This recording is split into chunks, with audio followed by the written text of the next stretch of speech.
Si no soy saludable, ¿soy menos valiosa?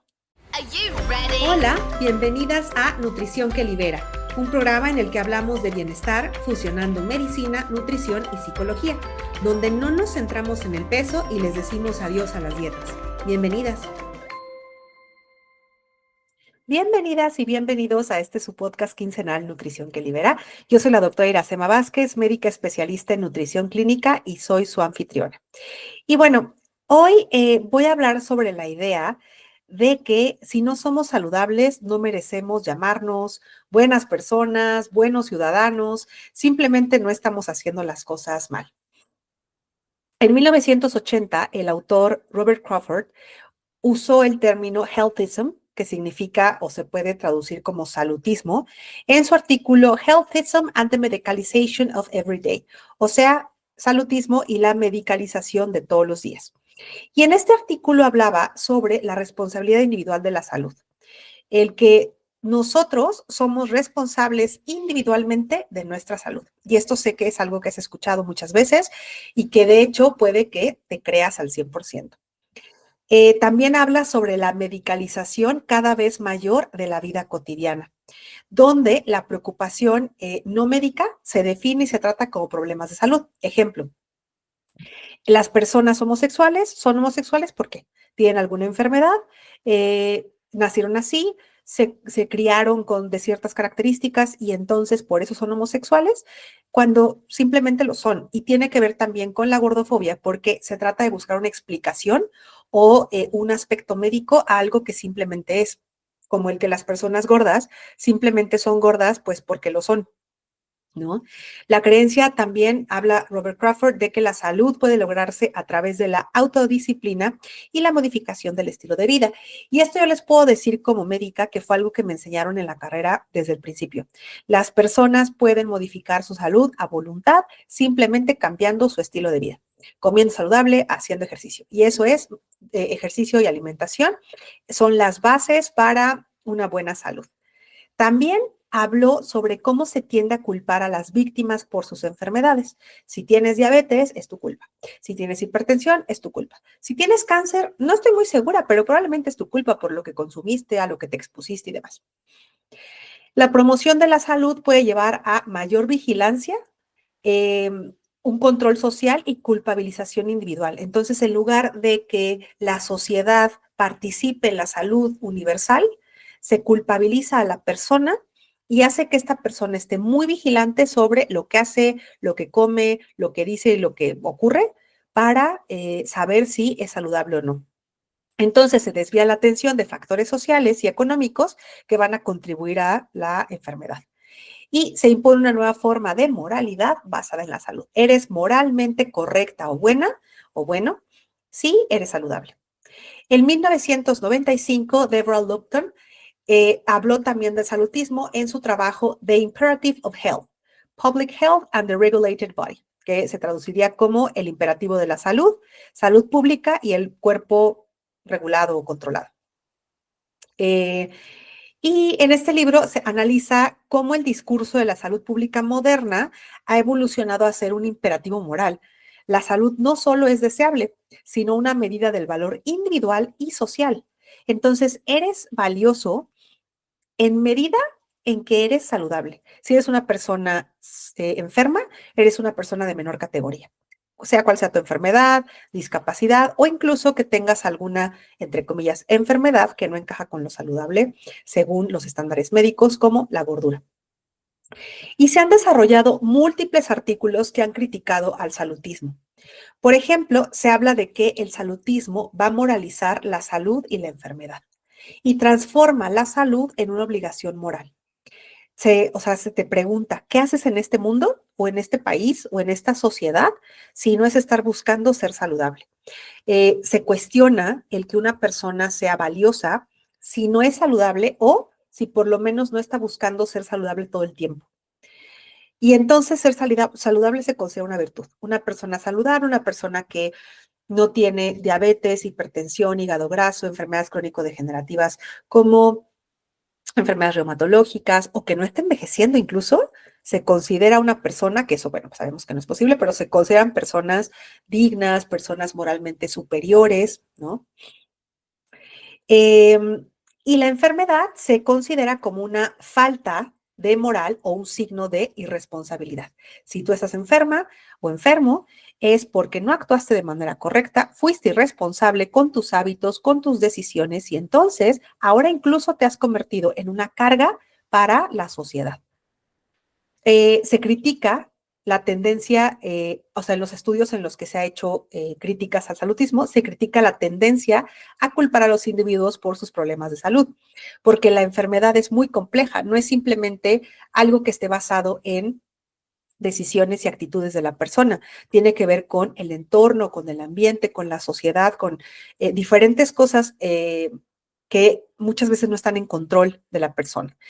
Se van a ignorar determinantes sociales, económicos y ambientales que tienen que ver con la salud de las personas. Por ejemplo, las personas que tienen menor acceso económico tienden a tener menor acceso a un sistema de salud de calidad y por lo tanto tienden a enfermar más. Entonces se dice, fue tu culpa porque no te cuidaste, cuando en realidad no tienen acceso a estos servicios de salud. La responsabilidad de la salud entonces se hace individual. Hay un énfasis excesivo en la responsabilidad individual por la salud y se desvía la atención de las responsabilidades colectivas y las políticas públicas que son necesarias para promover la salud a nivel poblacional. Entonces, yo no le puedo decir a un grupo de mi población que debe de comer frutas y verduras si vive en un desierto alimentario donde no crecen frutas y verduras o en una población en la cual no llegan los camiones con carne fresca, pescado fresco, verduras frescas, ¿no?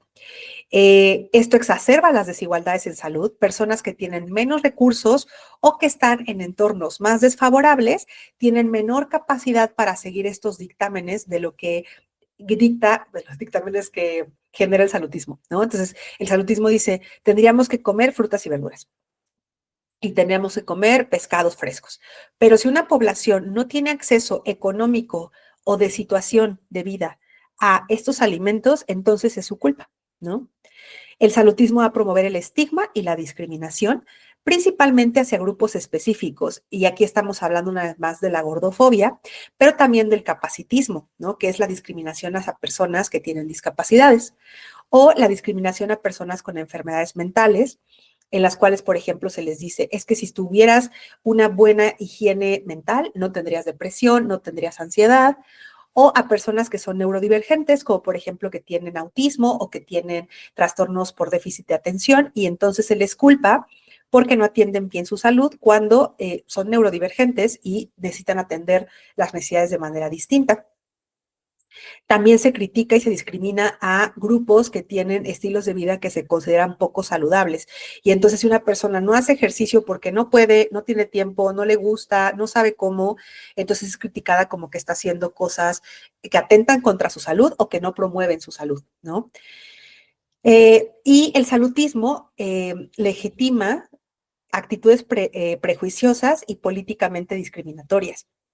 Por ejemplo, aquí en México se crean políticas contra personas gordas, en las cuales se habla de que en cómics o en la publicidad de que son personas sucias, que no se quieren mover, que no quieren comer bien, que no quieren cuidarse, y entonces vemos a estas personas con cuerpos gordos como personas inferiores, ¿no? También actualmente, por ejemplo, ahorita que estoy grabando esto, salió en México recientemente, una propuesta, ahora se está ejecutando, que no haya en las escuelas y universidades alimentos que tengan de estos sellos que dicen alto en sal, alto en azúcar, alto en grasas. Y entonces ya no se pueden vender un montón de cosas en las escuelas y se promueve la discriminación hacia alimentos como las grasas, como el azúcar e incluso se castiga a las familias cuyos alimentos están constituidos por estos nutrientes, ¿no? Entonces, bueno, esto es muy prejuicioso y es una política pública. También el salutismo niega lo complejo que es la salud. Hace una visión muy simplista que ignora factores biológicos, genéticos, ambientales y sociales que tienen que ver con la salud. Ya en alguna ocasión he hablado de GOIMBO, que es esta asociación que creó un mapa de todos los factores que tienen que ver con la salud y solamente un porcentaje muy pequeño está en nuestras manos. Muchas cosas tienen que ver con factores sociales y con factores ambientales. Em, y bueno, el saludismo ignora todos estos factores que van a interactuar para determinar el estado de salud de una persona. También promueve que la solución a la salud es una individual y de sentido común, ¿no? Si tú supieras lo que es bueno para ti, lo harías. Y además, obvio sabes que es bueno para ti, ¿no? Es de sentido común. Y pues se ignora que a veces sí se sabe, pero no se tienen los recursos para llevar a cabo estas acciones de promoción de salud, o de verdad sí se ignoran, ¿no? Y no se da esta promoción de educación en salud. Y entonces no se abordan causas profundas que tienen que ver con problemas de salud. El salutismo también tiene un impacto en la autonomía y el placer. Restringe la autonomía e impone normas estrictas de cómo las personas deberían estar viviendo para ser consideradas saludables y por lo tanto buenas. Y desvaloriza el placer y la búsqueda de satisfacción en la vida si es que esta búsqueda y este placer no se alinea con los imperativos de salud. Entonces, si por ejemplo tú disfrutas descansar, muy mal, ¿no? Porque descansar es un acto que no se ve como que esté promoviendo la salud porque no estás haciendo ejercicio y entonces pues estás viviendo mal, ¿no? Y bueno, también como vamos a hablar más adelante, el salutismo promueve y refuerza la cultura de dietas y la belleza, promueve que el cuerpo delgado y en forma es el cuerpo adecuado y que son signos de salud y de moralidad. Una persona delgada, una persona que es muy atlética, son personas buenas, personas que están aportando algo a la sociedad, personas que no son una carga y entonces se les ve como mejores. Se han hecho muchos estudios en los que se ha estudiado, por ejemplo, que el lenguaje de salud pública puede ser moralizante y culpabilizador. Una vez más, culpando al individuo de no tener salud o de no buscarla, cuando se deberían también crear políticas públicas para que las personas tuvieran acceso a los servicios de salud de calidad. También se ha hablado de cómo es la experiencia de las personas que viven con enfermedades crónicas o que tienen alguna discapacidad y cómo interactúan en esta sociedad capitalista, ¿no? Una persona con hipertensión, con diabetes, se le ve como una persona que tuvo la culpa de la enfermedad que desarrolló y que entonces debería de encargarse allá ella, ¿cómo le hace? De su enfermedad, ¿no? También existen críticas feministas hacia el salutismo acerca de cómo el salutismo afecta de manera diferente a las mujeres y esto refuerza expectativas de autocuidado y hace más responsables a las mujeres por su salud. Entonces, a las mujeres se les exige que la salud vaya, por ejemplo, ligada a belleza, ¿no? Que es algo muy de la mano, ¿no? El que una mujer saludable es una mujer bella. Y además que tiene que hacer ciertas prácticas para ser saludable y moralmente superior. Y entonces una mujer tiene que hacer dietas, una mujer tiene que hacer ciertos tipos de ejercicios para ser saludable y entonces que sea considerada una buena mujer. También se han estudiado las implicaciones éticas del salutismo en la salud médica y las políticas de salud, porque los profesionales de la salud, pues en esta tendencia a responsabilizar al individuo sobre su salud, no cumplen con la responsabilidad médica que también se tiene de educar al paciente, de darle buenas estrategias de cuidado, de analizar por qué no está siguiendo, por ejemplo, un tratamiento, porque no hay apego. Y simplemente se ven, o sea, nos ven a los médicos como pues los que te dicen qué es lo que tienes que hacer y ya es tu responsabilidad hacerlo. Y si no lo haces, pues ni mereces que se te atienda otra vez, ¿no? También se han explorado las alternativas al salutismo como enfoques basados en justicia social, equidad en salud y bienestar integral. Así que el salutismo moraliza la salud, impone una carga de responsabilidad individual que es muy poco realista, genera juicios morales y de estigma hacia aquellos que no cumplen con los ideales del salutismo y por lo tanto va a ser muy importante adoptar una visión más realista y compasiva de la salud, reconociendo que la salud es muy compleja, tiene un origen de muchas variables, que además no es un estado constante. Todos los seres humanos enfermamos y pasamos por salud y enfermedad, algunos por más enfermedad que salud, y no es un estado ajeno al ser humano. Es normal que nos enfermemos. Nuestros cuerpos están hechos para enfermar e ir decayendo, ¿no? Y eso es normal. Múltiples factores influyen en que una persona tenga o no un estado de salud. Y es muy importante separar el valor intrínseco de cada ser humano al estado de salud, porque no somos personas más valiosas si nos estamos cuidando o si somos saludables. Y ahora quiero hablar de cómo es que intersectan, cómo se encuentran en el camino la gordofobia y la salud. Y lo hacen de manera muy compleja y muy perjudicial. Se refuerzan mutuamente y crean un entorno social donde las personas con cuerpos grandes o gordos son estigmatizadas y discriminadas. Y todo esto se disfraza con una apariencia de preocupación por salud. Entonces, eso es lo primero que quiero hablar, que la gordofobia se disfraza de estoy preocupada o preocupado por tu salud. Y el salutismo va a hacer que se justifique de una manera benigna la gordofobia. Se esconden prejuicios que se basan en la apariencia con una preocupación legítima por la salud de las personas gordas. No es que me importe cómo te ves, lo que me importa es que si estás gorda o gordo, te vas a enfermar.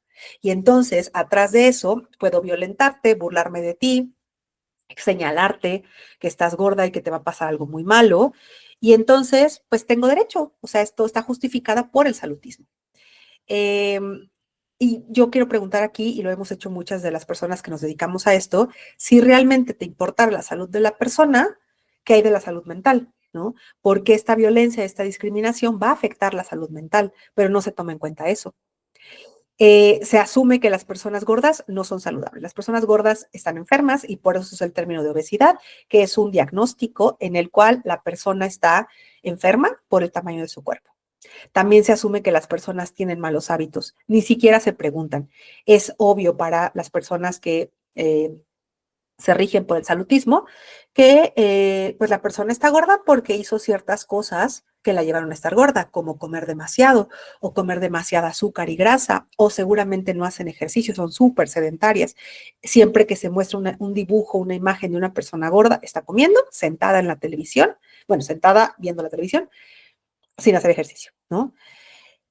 No se considera que la salud y la enfermedad pueden estar en cualquier tamaño de cuerpo.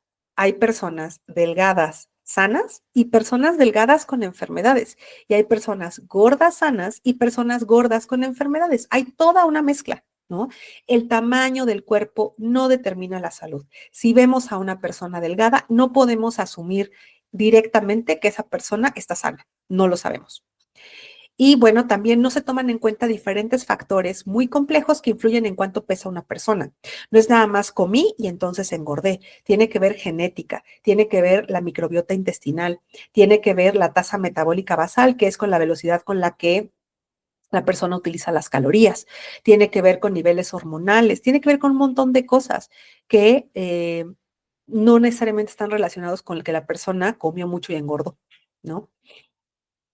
El salutismo va a reforzar la idea de que la delgadez es sinónimo de salud y de moralidad. Y entonces elevamos la salud a un estatus moral. Y la gordofobia se la gordofobia va a asociar la delgadez con disciplina y con responsabilidad.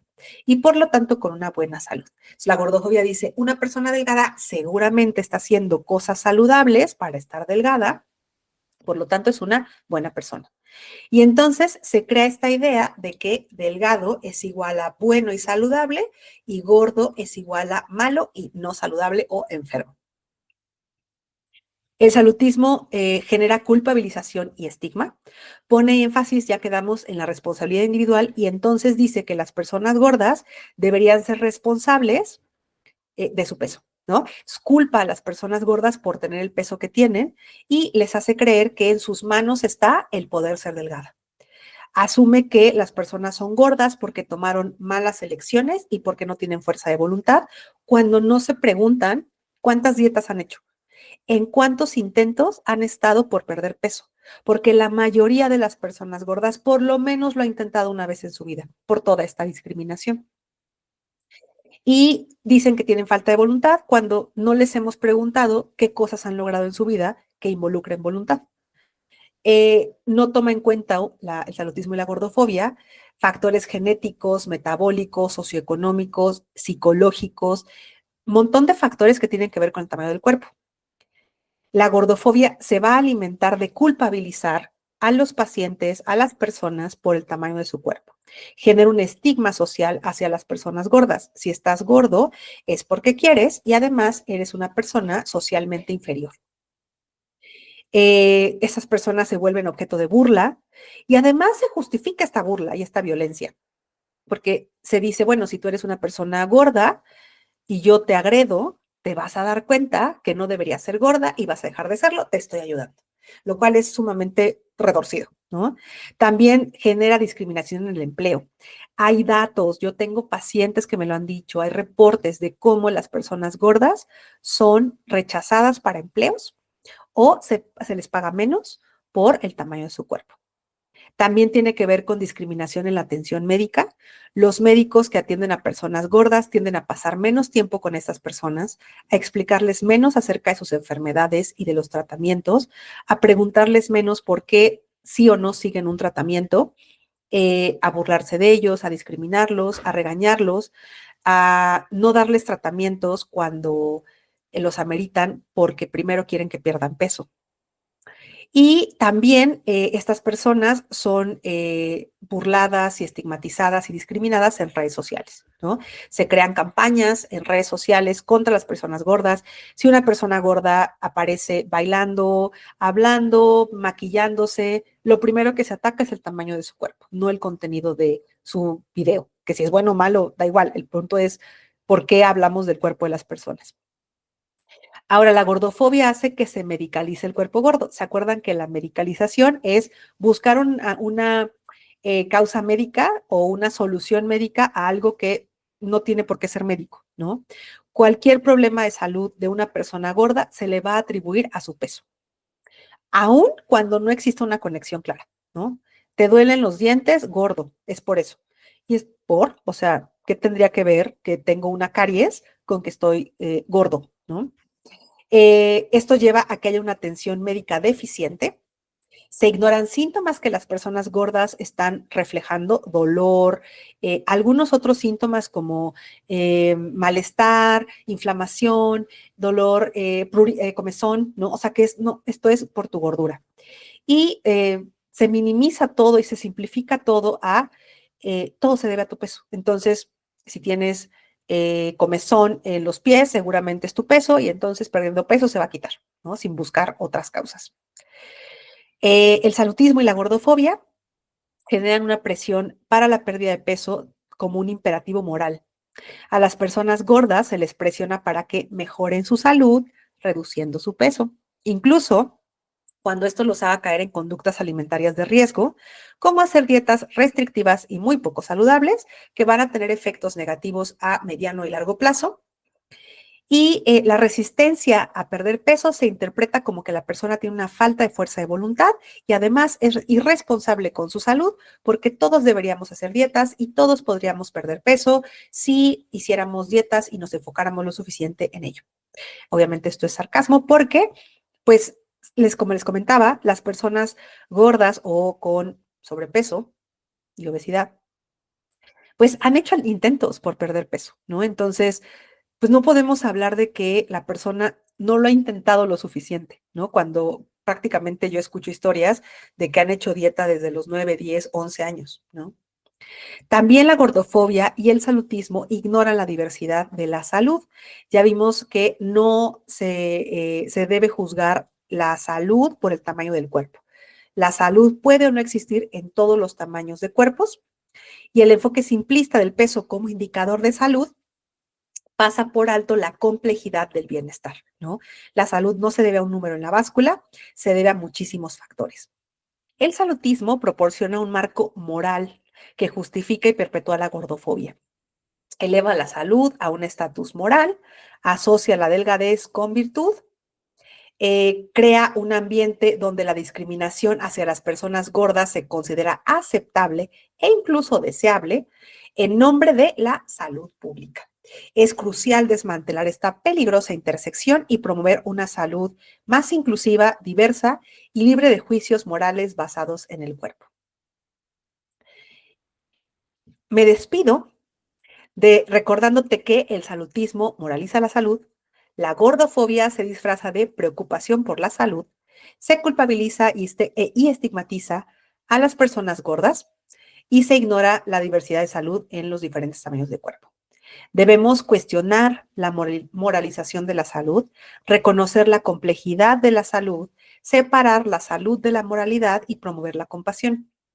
Desafiar los prejuicios gordofóbicos, informarnos sobre la diversidad corporal, cuestionar estereotipos, promover la representación de cuerpos gordos en medios de comunicación y publicidad, fomentar un enfoque de salud centrado en el bienestar y no en el peso, promover un pensamiento crítico que nos ayude a reflexionar sobre nuestros propios prejuicios y promover la justicia social.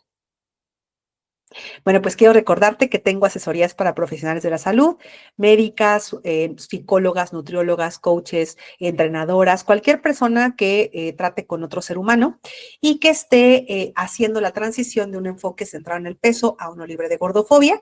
Vamos a revisar casos, a analizar bibliografía, técnicas en consulta y en general cómo abordar a una persona que está dejando de hacer dietas o que te consulta para lo que sean que sea tus servicios y que no uses el peso como un medidor de éxito. También si ayudas a otras personas a dejar de hacer dietas, yo puedo ayudarte a cómo llevar una consulta de este tipo. Te recuerdo que puedes también, si eres paciente, tener una consulta conmigo.